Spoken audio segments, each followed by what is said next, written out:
The Library of Lost Stories.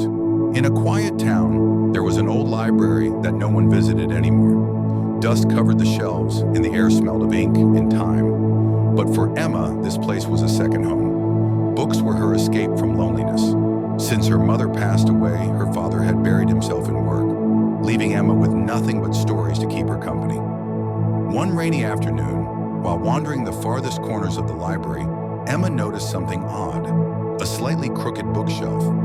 It looked like it was hiding a secret. She gave it a push. Nothing. She tried again. Still nothing. With a dramatic sigh, she leaned against it and promptly fell through a hidden door. She landed with a thud. Okay, that was not graceful. As she got up, she found herself somewhere completely different. Shelves stretched endlessly into the sky, lined with books that pulsed with light. Floating lanterns drifted around, casting a warm glow. The air was filled with whispers, soft voices calling from the pages.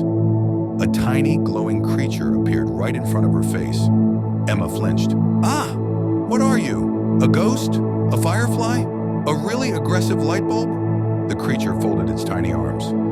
I am Luma, guardian of the Library of Lost Stories. Emma squinted. You look like a sparkly marshmallow with wings, Luma sighed. And you look like someone who just fell through a bookshelf. Fair point. Luma explained that this was a place where unfinished stories were kept. Every book here was abandoned, and the characters inside were trapped, waiting for an ending. Curious, Emma reached for a book. The moment she touched it, the whispers grew louder. She opened it and found herself face to face with a knight in armor. I am Sir Cedric, he said dramatically. I was left in the middle of battle. My sword is raised. My enemy is fierce. And yet, I have been frozen in this moment forever. Emma frowned. So you've just been standing there this whole time? Cedric sighed. Do you have any idea how exhausting it is to hold a sword up for years? My arm is stuck like this. In another book, she met Mira, a young inventor. I was building something amazing, Mira said. A machine that brings joy to the world. But my creator never finished my story.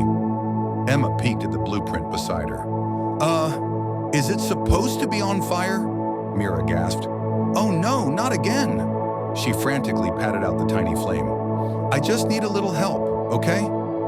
As Emma listened to their stories, something stirred inside her. She too had left a story unfinished. Her own. After losing her mother, Emma stopped writing. The stories they once created together became painful reminders of what she had lost. She locked away her imagination, afraid that writing would only deepen the emptiness inside her. Luma fluttered closer. Sometimes, the hardest endings are the ones we need to write most. Emma took a deep breath. If she could help Cedric and Mira, maybe she could help herself too. She picked up a quill and wrote. For Cedric, she crafted an ending where he won the battle not through fighting, but through kindness. He laid down his sword and convinced his enemies to choose peace. As Emma finished the final sentence, Cedric gasped. At last, I can lower my sword. I can move my arm again. He flexed dramatically before glowing and vanishing. For Mira, Emma wrote an ending where her invention, a machine that created joy, was completed and shared with the world. Mira cheered as her creation lit up, filling the air with music and laughter. With a grateful smile, she disappeared into the pages. One by one, Emma completed the stories, watching as the characters found their endings and moved on. The library, once heavy with sorrow, began to feel lighter. Then Luma brought her to a small, dusty book with her name on it. Emma hesitated. Wait, I don't remember writing this. Luma gently opened it. Inside were her happiest moments.